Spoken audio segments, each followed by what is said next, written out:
Welcome, welcome, welcome. Cook with নাসিমাতে সবাইকে আবারও একবার ওয়েলকাম। প্রতিদিনের মতো আজকেরও চলে এলাম নতুন একটি রেসিপি নিয়ে আপনাদের সামনে। আজকের করে দেখাবো দারুণ স্বাদের বাঁধাকপির এক রেসিপি। একঘেয়েমি বাঁধাকপি খেতে যদি না ভালো লেগে থাকে, আমার এই রেসিপিটি একবার ট্রাই করতে পারেন। প্রথমেই নিয়েছি একটি বাঁধাকপির অর্ধেক অংশ। এখন এটাকে আমি গরম জলের মধ্যে দিয়ে দিচ্ছি। জলটা যখন ফুটতে শুরু করবে তখনই কিন্তু আমি এই বাঁধাকপিটা এখানে দিয়ে দিয়েছি। এখন ঢেকে দিচ্ছি আমি 5 মিনিটের জন্য। তো দেখুন, বাঁধাকপিটা কিন্তু ট্রান্সপারেন্ট হয়ে গেছে। এখন এটাকে তুলে নিয়ে আলতো হাতে এর ওপরের পাটগুলো আমি ছাড়িয়ে নিচ্ছি। এক এক করে দেখুন, প্রত্যেকটা লেয়ার কিন্তু খুলে খুলে আসছে। এভাবেই সবগুলো নিয়ে নেব। যেগুলো বড় পাতা রয়েছে সেগুলো আমি নিয়ে নিচ্ছি, আর বাকি যে মাঝখানের অংশটা রয়েছে সেটাকে আমি কেটে ছোট ছোট টুকরো করে নিয়েছি। বাঁধাকপিটা ছোট ছোট করে কেটে নেওয়ার পরে আমি এখানে নিয়ে নিচ্ছি পেঁয়াজ। একটা বড় সাইজের পেঁয়াজ নিয়েছি। পেঁয়াজটাকেও আমি একটু বড় বড় সাইজ করেই কেটে নিচ্ছি। খুব বেশি ছোট করার দরকার নেই, বাঁধাকপির মতোই একটু সাইজ করে আমি এগুলোকে কেটে নিচ্ছি। এখন একটা মিক্সিং বোল নিয়েছি, নিয়ে নিলাম তার মধ্যে পেঁয়াজের কুচিগুলো। সেই সঙ্গে দিয়ে দিচ্ছি এখানে আগের থেকে কেটে রাখা বাঁধাকপির টুকরোগুলো। দিয়ে দিচ্ছি স্বাদ অনুযায়ী লবণ। সেই সঙ্গে দিয়ে দিচ্ছি আমি এখানে আধা চামচ হলুদ গুঁড়ো, দিয়ে দিচ্ছি আধা চামচ লঙ্কা গুঁড়ো, 1 চামচ জিরে ধনের গুঁড়ো। এখন এই সমস্ত উপকরণকে একটা চামচ দিয়ে আমি মিক্স করে নিচ্ছি। এবারে আমি এর ওপরে দিয়ে দিচ্ছি কিছুটা পরিমাণ ধনেপাতা কুচি। এখন ধনেপাতা দিয়ে আবারও একটু মিক্স করে নিলাম। তারপর আমি এখানে অ্যাড করে দিচ্ছি 2টো ডিম।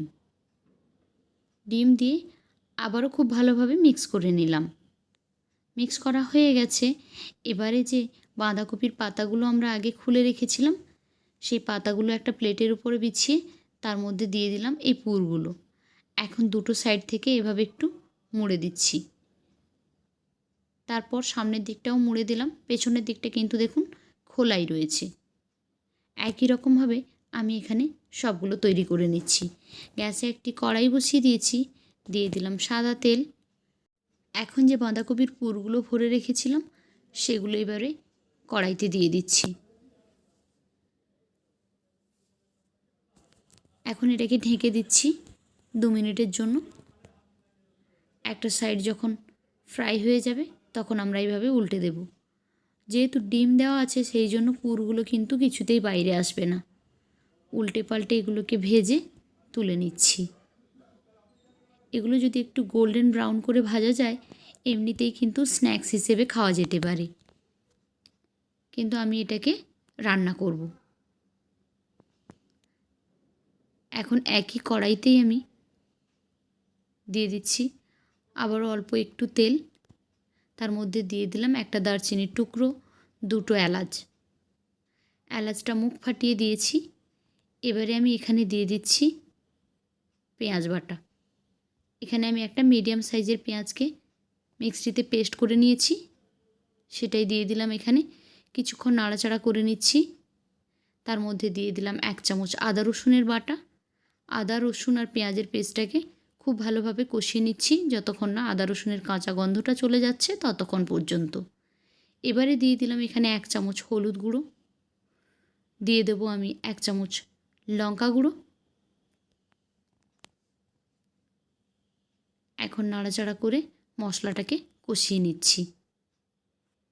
মশলাটা ততক্ষণ পর্যন্ত কষাবো যতক্ষণ না এর থেকে তেল ছাড়তে শুরু করে ততক্ষণ। এখন মশলাটা পুরোপুরি কষানো হয়ে গেছে। আমি দিয়ে দিলাম জল। গ্রেভিটা যেমন রাখতে চান সেই অনুপাতে জলটা দেবেন। এখন এটাকে ঢেকে দিলাম যতক্ষণ না এটা ফুটতে শুরু করে। এখন দেখুন ফুটতে শুরু করেছে। দিয়ে দিলাম আমি স্বাদ অনুযায়ী লবণ। তারপর যে বাঁধাকপিগুলোকে আমরা ফ্রাই করে রেখেছিলাম সেগুলোকে এখানে একটা একটা করে ছেড়ে দেব। দিয়ে আমরা আবারও এটাকে ঢেকে 5-6 মিনিট রান্না করে নেব।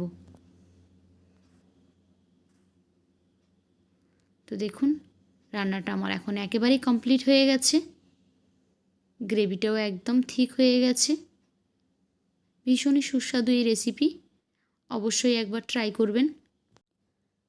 যদি আজকের আমার এই রেসিপি আপনাদের কাছে ভালো লেগে থাকে তাহলে লাইক, কমেন্ট অ্যান্ড শেয়ার করবেন। আর এমনই সহজ সরল রেসিপি পেতে আমার চ্যানেলটিকে সাবস্ক্রাইব করে বেল আইকনে ক্লিক করে নোটিফিকেশান অন করে দেবেন। তাহলে নতুন ভিডিও আপলোড করলে সেই ভিডিও সবার আগে পৌঁছে যাবে আপনাদের ফোনে। তো আজকের মতো এই পর্যন্তই। ফিরে আসবো আগামীকাল নতুন একটি ভিডিও নিয়ে। ততক্ষণ সবাই ভালো থাকুন। টাটা।